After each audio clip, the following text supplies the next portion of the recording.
नमस्कार दोस्तों, कैसे हैं आप। आशा करता हूं कि आप स्वस्थ होंगे और आपकी पढ़ाई बहुत अच्छे तरीके से जारी होगी। इन्हीं शुभकामनाओं के साथ हम आपकी ये क्लास प्रारंभ करते हैं। जैसा कि मैंने आपको बताया था कि एसएसटी रीट लेवल 2 के विद्यार्थियों के लिए हमने जो एसएसटी की शिक्षण विधियां या कहें कि शिक्षा शास्त्रीय मुद्दे जो क्लास प्रारंभ की है, हर क्लास के बाद में उससे संबंधित क्वेश्चन आंसर की सीरीज भी हम लोग चलाएंगे, ताकि सारा का सारा कंटेंट एक बार आप वहां पढ़ सकेंगे और कुछ चीजें छूटी हुई हैं या अभ्यास के तौर पर उसको आप प्रश्नोत्तरी के माध्यम से भी यहां पर हल कर पाएंगे। क्योंकि पढ़ी हुई चीज को अगर अभ्यास हम लोग करते हैं तो बहुत ज्यादा फायदा होता है। हमारी पूरी कोशिश रहेगी कि एसएसटी से संबंधित कोई भी टॉपिक आपका यहाँ पे नहीं छूटे, कोई भी प्रकरण नहीं छूटे, इवन हर प्रश्न यहाँ पर हो। एक बात मैं यहाँ कहना चाहूंगा, जैसा कि मैंने पहले वीडियो में भी कहा था कि एसएसटी की शिक्षण विधियां या शिक्षा शास्त्रीय मुद्दों वाली जो 2 यूनिट है, 10 नंबर के 10 प्रश्न आपके आने वाले हैं परीक्षा में, उनको आप ज्यादा रटने पर ध्यान देने के बजाय समझने पर ध्यान देंगे तो ज्यादा अच्छा रहेगा, लाभदायक रहेगा। क्योंकि प्रश्न अप्लाइड आते हैं। देखिए कुछ प्रश्न तो, क्योंकि ये तो यूनिट ऐसी है कि इसमें तथ्यात्मक ज्यादा प्रश्न है, आगे आने वाली जितनी भी यूनिट्स हैं उनमें एनालिटिकल प्रश्न ज्यादा आएंगे, आपकी समझ के आधार पे जो भी प्रश्न बनते हैं वो ज्यादा आएंगे। तो समझ के टॉपिक को पढ़ें, साथ के साथ में नोट्स बनाते चलें, वीडियो भी देखें आप। चलिए आज की हम प्रश्नोत्तरी वाली क्लास को शुरू करते हैं। आ जाइए, देखिए जैसा कि पहला प्रश्न आपको स्क्रीन पर दिख रहा है। प्रश्न कह रहा है कि सामाजिक अध्ययन की विषय वस्तु का प्रारंभकर्ता देश कौन सा है। प्रश्न को आप परीक्षा में बड़े अच्छे तरीके से एक बार पढ़ें, ऑप्शंस पढ़ें, तब अपना जल्दबाजी में आंसर ना दें। सामाजिक अध्ययन की विषय वस्तु का प्रारंभकर्ता देश कौन सा है। यहां पर ऑप्शन में Britain, Bharat, America, France, 4 option है विद्यार्थियों के सामने। ये तो पता है कि सामाजिक अध्ययन की विषय वस्तु को भारत और फ्रांस ने शुरू नहीं किया था। ब्रिटेन और अमेरिका को लेकर के विद्यार्थियों के बीच में कंफ्यूजन बना रहता है कि इनमें ब्रिटेन आंसर किया जाए या अमेरिका। तो आपको प्रश्न की प्रकृति को ध्यान में रखना है कि सामाजिक अध्ययन की विषय वस्तु, अब देखो सामाजिक अध्ययन की विषय वस्तु ये समझने वाली चीज है कि सामाजिक अध्ययन की विषय वस्तु क्या है। सामाजिक अध्ययन की विषय वस्तु को समझना बहुत इंपॉर्टेंट है। हमें पता है कि सामाजिक अध्ययन में हम क्या करते हैं, समाज का अध्ययन करते हैं। किसका अध्ययन करते हैं, समाज का अध्ययन करते हैं। ठीक है।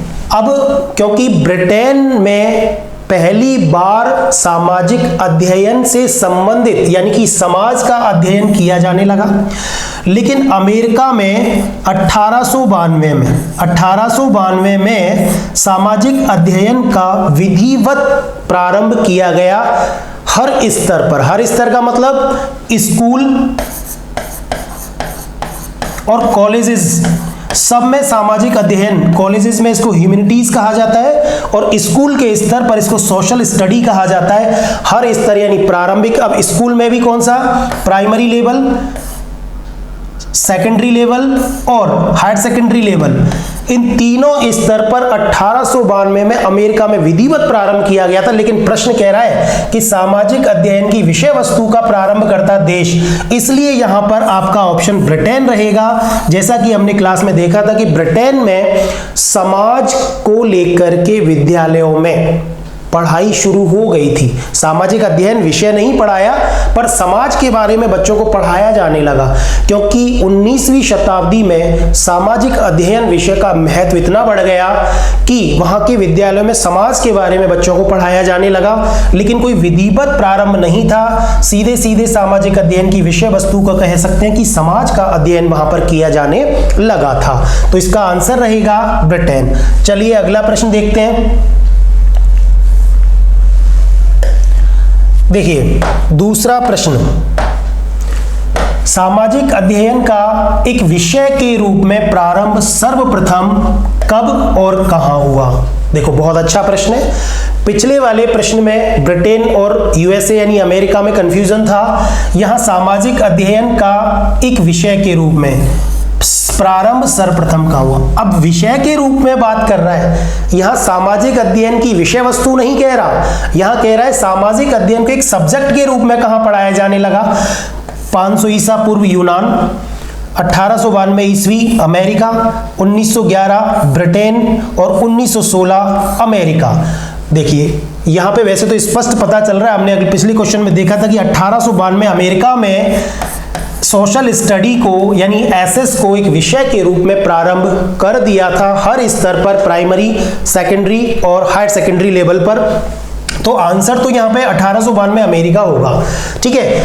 1911 में ब्रिटेन, क्योंकि इसके बाद की डेट है, और 1916 में अमेरिका में क्या हुआ था, मान्यता मिली थी किसको, सोशल स्टडी सब्जेक्ट को मान्यता। यानी इसका मतलब अभी तक मान्यता नहीं मिली, इसका मतलब यह था कि 1892 में सोशल स्टडी सब्जेक्ट को प्रारंभ कर दिया गया, लेकिन उसको सारे, क्योंकि कई बार क्या होता है जितने भी शिक्षाविद होते हैं वो उन चीजों को मान्य नहीं कर पाते हैं।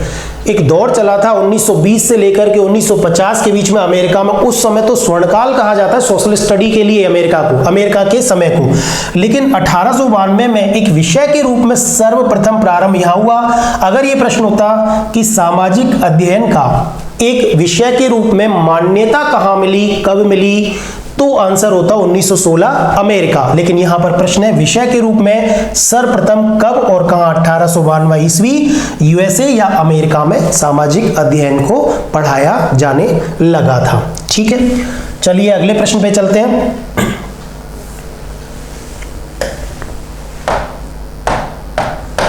समाजशास्त्र को सामाजिक अध्ययन में विषय के रूप में कब जोड़ा गया। प्रश्न है समाजशास्त्र को, सोशियोलॉजी को सामाजिक अध्ययन के रूप में कब जोड़ा गया।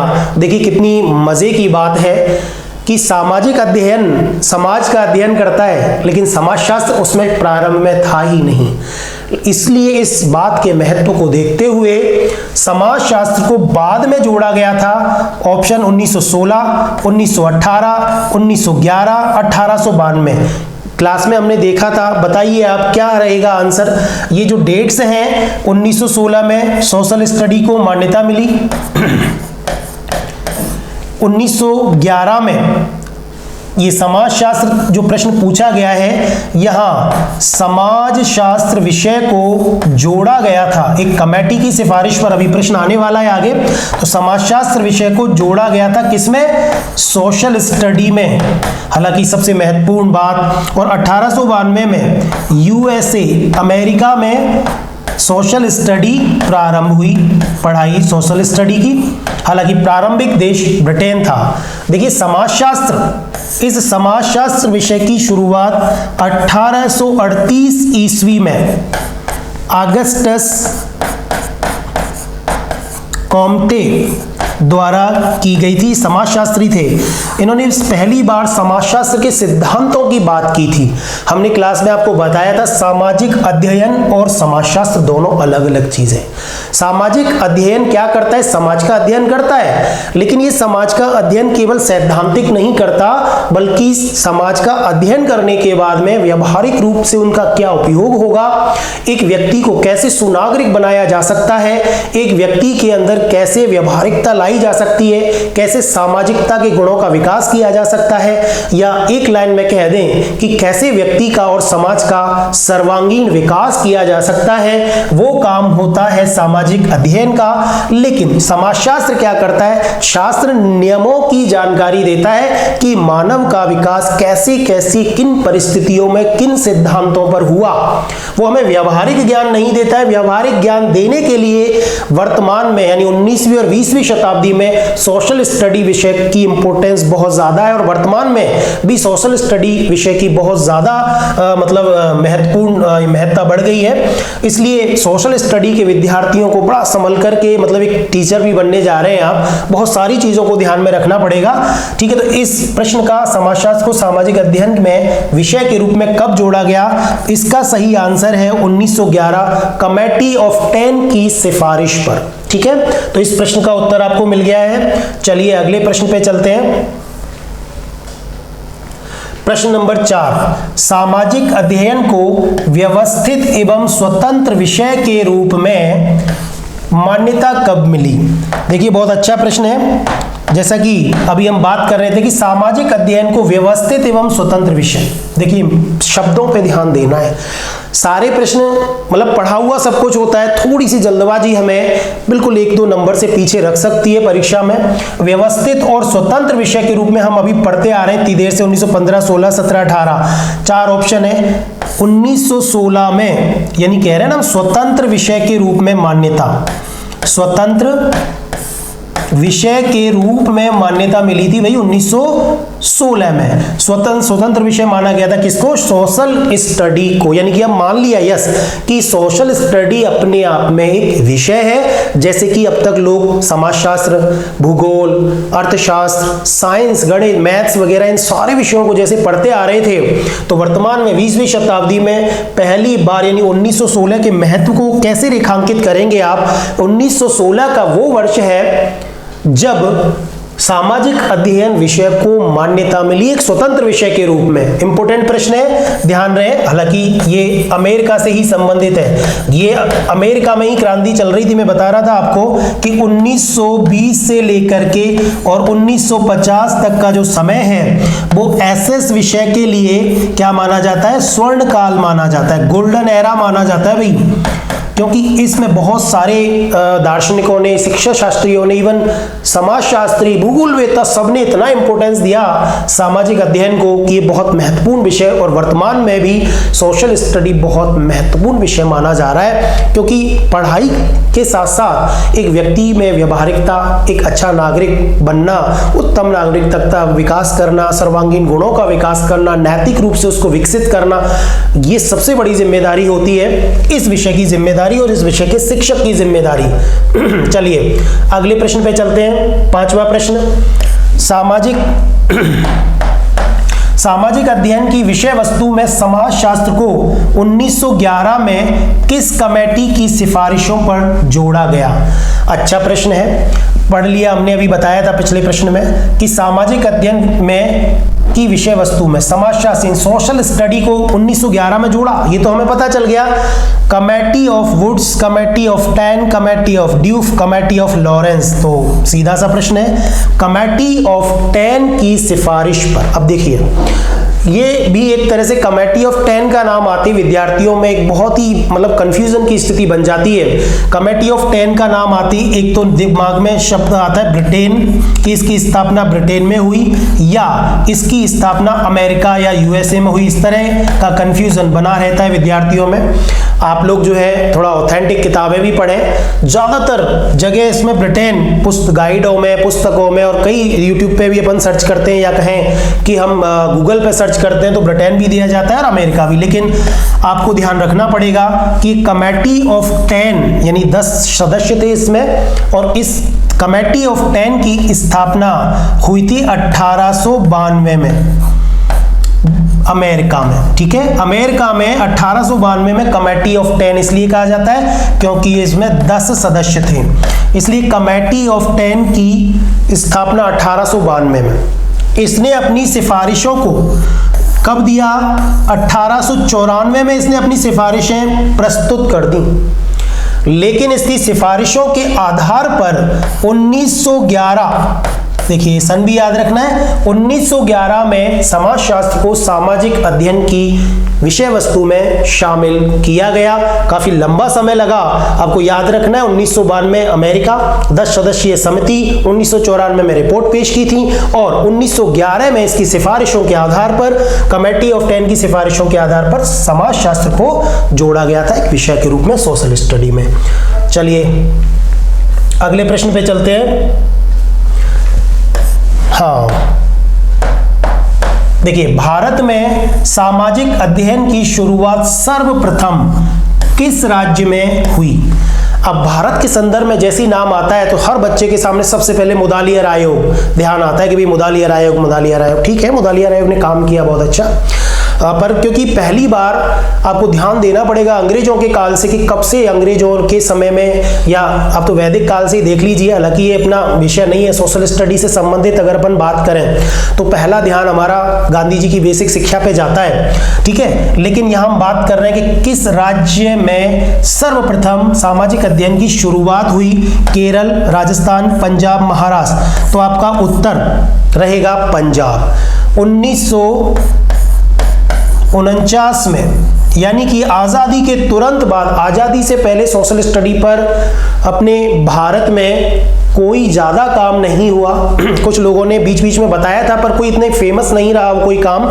1949 में हालांकि गांधी जी ने पहली बार ये विचार प्रस्तुत किया था सामाजिक अध्ययन का अपनी बेसिक शिक्षा नीति में, ठीक है। लेकिन उसके आधार पर पंजाब राज्य ने 1949 में आजादी के, अगर प्रश्न ऐसे आ जाए आजादी के बाद, तो 1949, और पहली बार विचार प्रस्तुत किया महात्मा गांधी ने अपनी बेसिक शिक्षा में।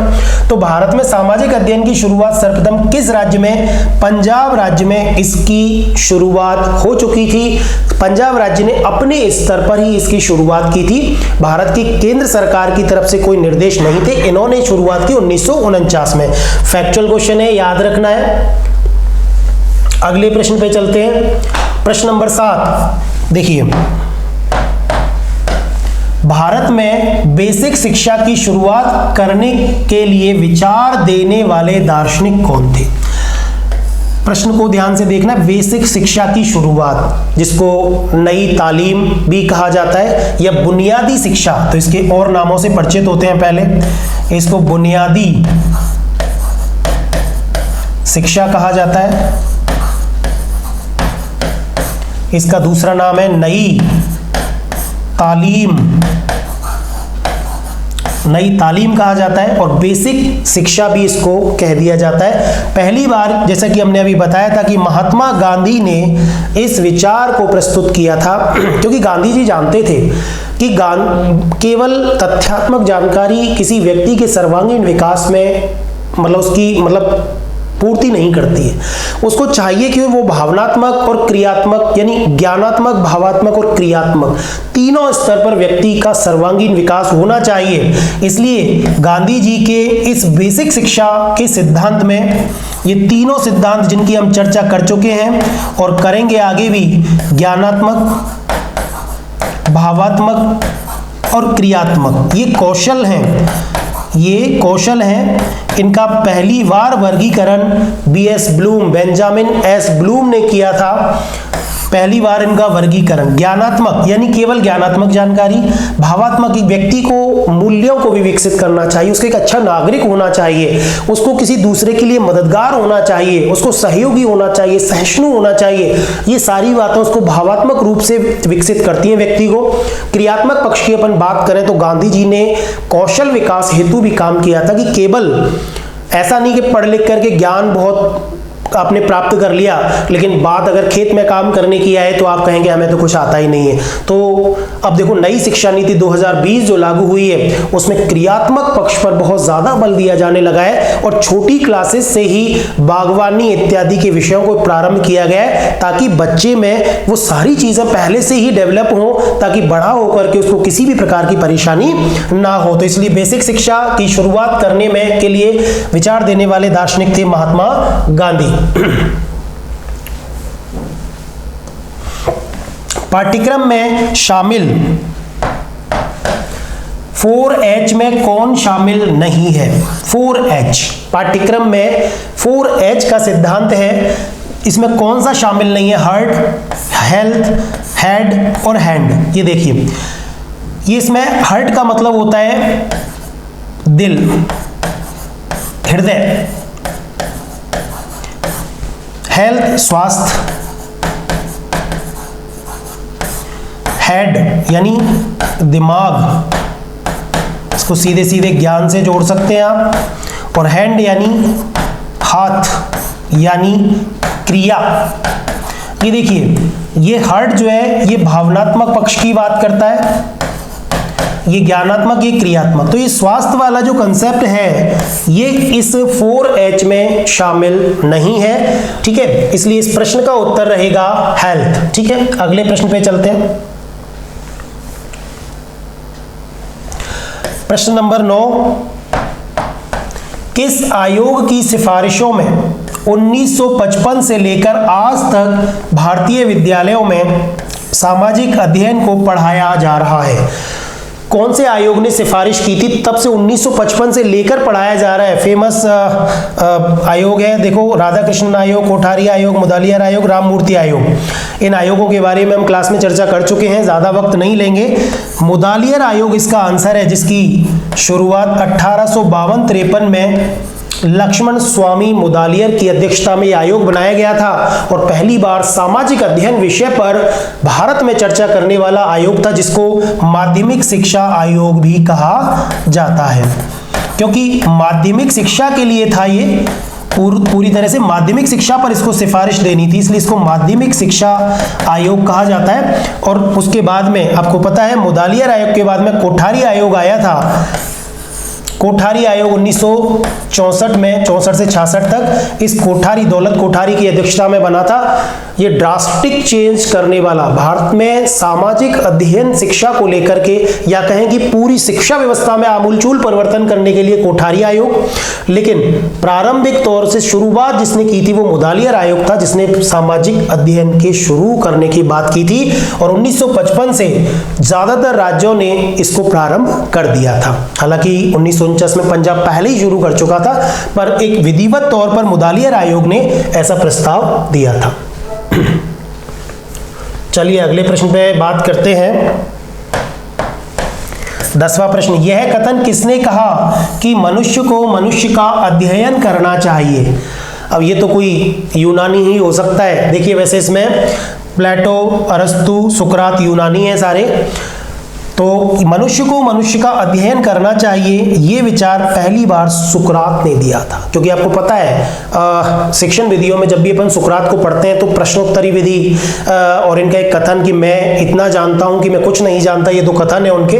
और ये कथन उनका ये भी है कि मनुष्य को मनुष्य का अध्ययन किया जाना चाहिए। पहली बार व्यक्ति इस मानव सभ्यता में पहली बार 500 ईसा पूर्व में पहली बार सुकरात ने ही मनुष्य के अध्ययन को महत्व दिया था। हालांकि इससे पहले प्रोटैगोरस ने कहा था कि मनुष्य सभी वस्तुओं का मानदंड है। इससे पहले धर्म को ज्यादा महत्व दिया जाता था। यूनानियों ने कोशिश की, जिसमें सुकरात का नाम सबसे पहले आता है, तो ये कथन सुकरात का है। प्रश्न नंबर 11, कौन सी विषय वस्तु मनुष्य को सामाजिक प्राणी बनाती है? देखिए, कौन सी विषय वस्तु है जो मनुष्य को सामाजिक प्राणी बनाती है? इतिहास, समाजशास्त्र, अर्थशास्त्र, नागरिक शास्त्र। अब बहुत सरल सवाल है, एकदम ज्यादा समय नहीं लेंगे इसमें। सोशलॉजी यानी समाजशास्त्र व्यक्ति को सामाजिक प्राणी बनाता है। इनमें से कौन सी विषय वस्तु मनुष्य को सामाजिक प्राणी बनाती है? हालांकि समाजशास्त्र अपने आप में बनाता नहीं है, पर व्यक्ति जब समाज में रहता है तो अनुकरण के द्वारा सीखता है और जैसा वो सीखता है वैसा ही वो रिएक्ट करता है। तो ये समाजशास्त्र में ये चीजें होती हैं। ठीक है,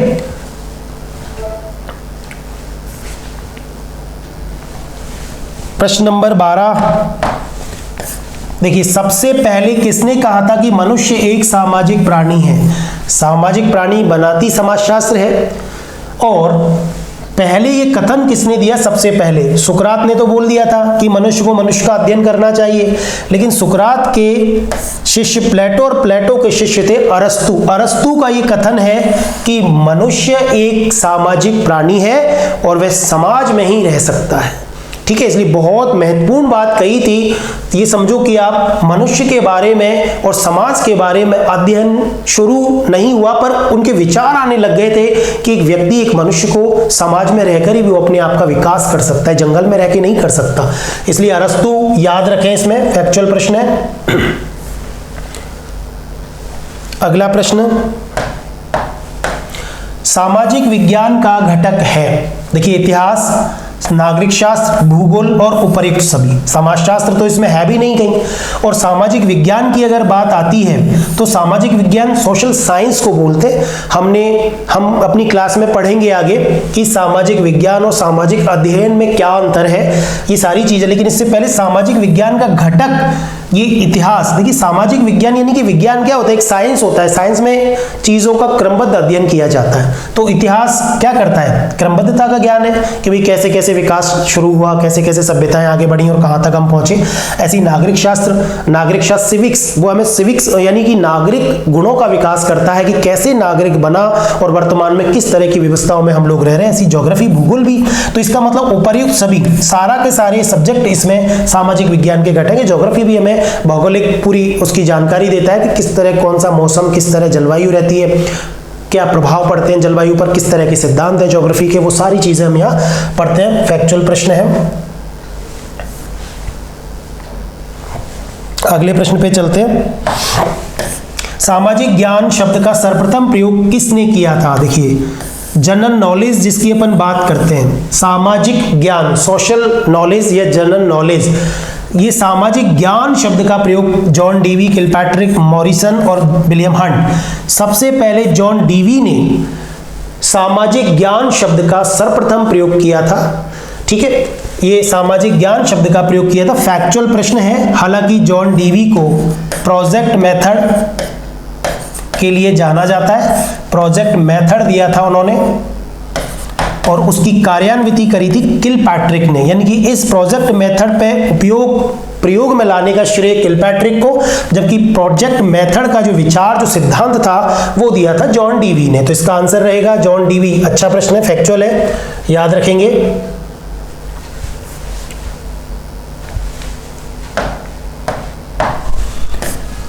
पाठ्यचर्या के लिए प्रयुक्त होने वाले करिकुलम शब्द का वास्तविक अर्थ क्या है? हम बोलते हैं करिकुलम, ठीक है, इसको ऐसे करिकुलम भी लिख दिया जाता है। अब हिंदी में आप कैसे भी लिखें, करिकुलम, करिकुलम, ठीक है, करिकुलम। पाठ्यचर्या, कई बार पाठ्यक्रम बोल देते हैं हम सीधे सीधे, बाकी सही शब्द इसका पाठ्यचर्या है। तो करिकुलम शब्द का वास्तविक अर्थ क्या है? खेल का मैदान, दौड़ का मैदान, व्यायामशाला या अखाड़ा? अच्छा प्रश्न है। कई बार जल्दबाजी में हम खेल का मैदान कर देते हैं, लेकिन आंसर आएगा दौड़ का मैदान। निश्चित समय में व्यक्ति अपनी दौड़ पूरी करता है, एक निश्चित उद्देश्य होता है, निश्चित समय रहता है। ऐसे ही पाठ्यचर्या, पाठ्यक्रम क्या होता है? बिना पाठ्यक्रम के पुराने जमाने में पढ़ाई होती थी। वर्तमान में पाठ्यक्रम, अगर वैसे तो पाठ्यक्रम की होते हुए भी शिक्षक इधर उधर भटक जाता है पाठ्यक्रम से बाहर, लेकिन फिर भी पाठ्यक्रम उसको बार बार में अपनी ओर खींचता रहता है कि भाई मुझे ध्यान रख और मेरे इर्द गिर्द ही रह, ज्यादा इधर उधर जाने की जरूरत नहीं है। तो ये दौड़ का मैदान है। दौड़ के मैदान में व्यक्ति वहीं दौड़ता है और एक निश्चित समय में अपनी पूरी, ऐसी पाठ्यक्रम के बारे में भी ये बात है कि टीचर उचित शिक्षण विधियों का प्रयोग करके उस विषय वस्तु को या उस पाठ्यक्रम को विद्यार्थियों तक ट्रांसफर करता है। और जो सोद्देश्य प्रक्रिया है शिक्षण, उस शिक्षण की प्रक्रिया को पूरी तभी माना जाता है जब उस पाठ्यक्रम का ज्ञान, उस विषय वस्तु का ज्ञान उस बच्चे को, शिक्षार्थी को सही तरीके से मिले। चलिए अगले प्रश्न पे चलते हैं।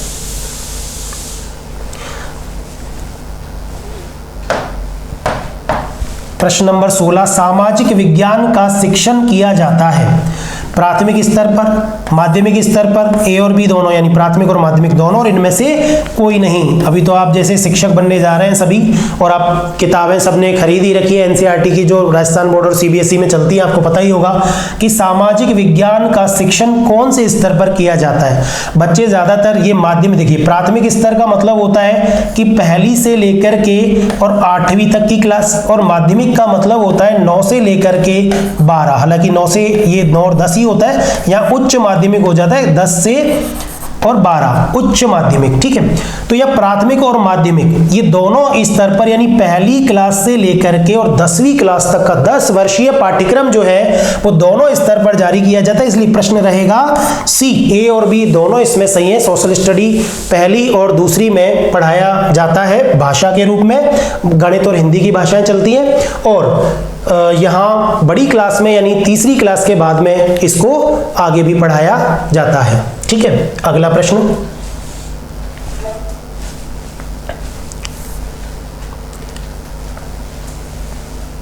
देखिए, चलो ये अंतिम प्रश्न है किसी भी विषय के पाठ्यक्रम विकास के संदर्भ में चरण होते हैं। हालांकि देखिए ये सीधे सीधे इस विषय अपनी क्लास से संबंधित नहीं है, पर इस तरह के प्रश्न भी आ सकते हैं आपकी परीक्षाओं में कि पाठ्यक्रम का विकास के संदर्भ में चरण कौन से होते हैं। उद्देश्य और विधियां, क्रियाएं और मूल्यांकन, सामग्री और उपयुक्त सभी। तो जब पाठ्यक्रम तैयार किया जाता है तो बहुत सारी चीजों का ध्यान रखना पड़ता है। पाठ्यक्रम निर्माताओं को पाठ्यक्रम के उद्देश्य तय करने पड़ते हैं, कौन सी विधियों का प्रयोग शिक्षक करेगा, हालांकि शिक्षक पे डिपेंड रहता है। क्रियाएं, कौन सी क्रियाकलाप इसमें हमारे टॉपिक में भी है। मूल्यांकन के बिना तो वैसे ही अधूरा है। सहायक सामग्री का प्रयोग किया जाता है, इसलिए इसमें आंसर रहेगा डी, उपर्युक्त सभी। चलिए ठीक है, इस अपनी क्लास से संबंधित अधिकांश प्रश्नों को हमने यहाँ पे लिया है, और कुछ अगर प्रश्न बच रहे हैं तो इसको हम अगली क्लास में लेंगे। तब तक के लिए धन्यवाद।